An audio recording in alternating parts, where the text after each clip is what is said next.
The key to any medical consultation is detailed history taking. It's often said that if by the time you finish taking the history you don't know what the problem is, you're in trouble.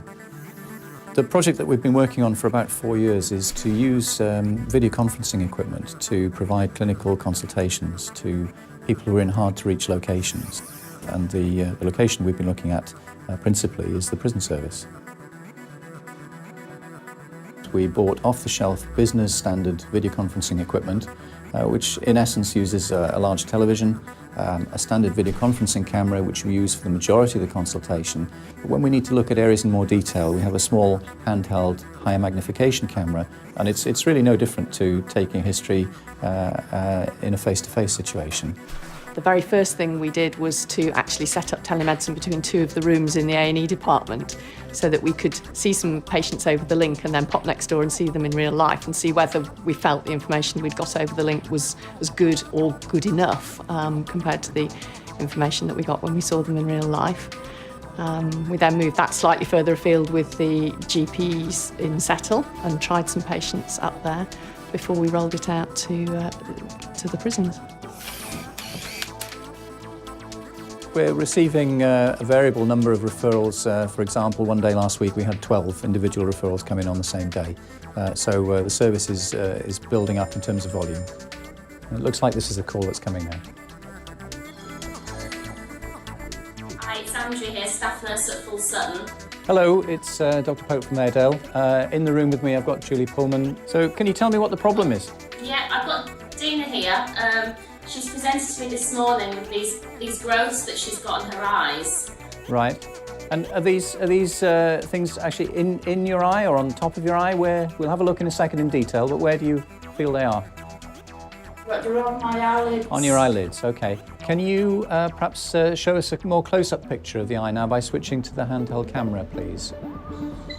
Okay, I can see that really clearly. Is it possible that you could unfreeze it and put it back on Dina's eye for me? Thank you, that's great. For us, it means that we can get a better service for the prisoners that we care for.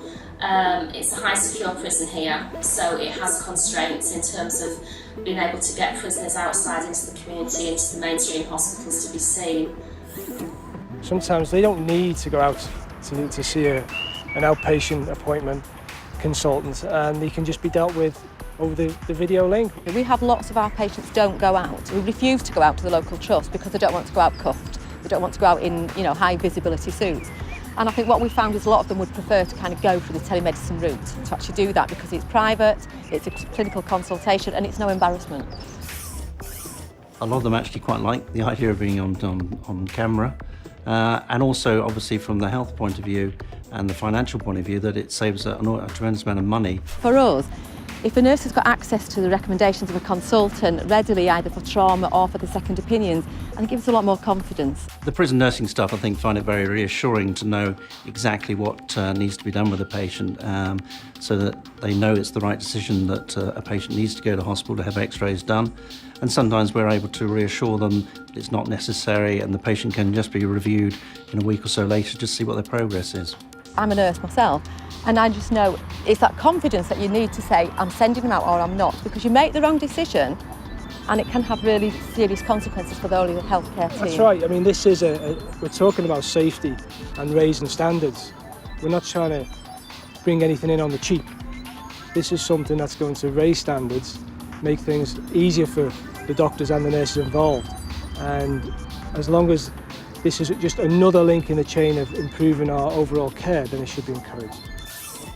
When we started this work, we always felt that whilst the prison population would be an important first development for the use of this technology, that the real benefits would be to deploy it at scale in the mainstream NHS environment. We live and work in a very rural location here, and for some of our patients it can take over an hour to drive down to the hospital from their home. So as part of this rollout process, we've established a similar link with a general practice at Settle in North Yorkshire. We've run a telemedicine diabetes clinic. We've got an 18-year-old patient who is struggling to attend their diabetes clinic. In actual fact, it re-engaged him, knowing that he could come only intermittently to the hospital, but we could actually still stay in touch with him and help him with his diabetes through the telemedicine link. By using experienced clinicians at the receiving end of the link, we're able to deliver that breadth of clinical opinion and expertise, and in about 3/4 of the cases that we're being asked to see, we're safely and appropriately treating people in the remote location. I think what we're doing, what we've done so far is very exciting, but the potential is huge, and I think particularly putting telelinks into nursing homes to support the nurses there could be really important, and I think that has big implications for improving healthcare for our local population.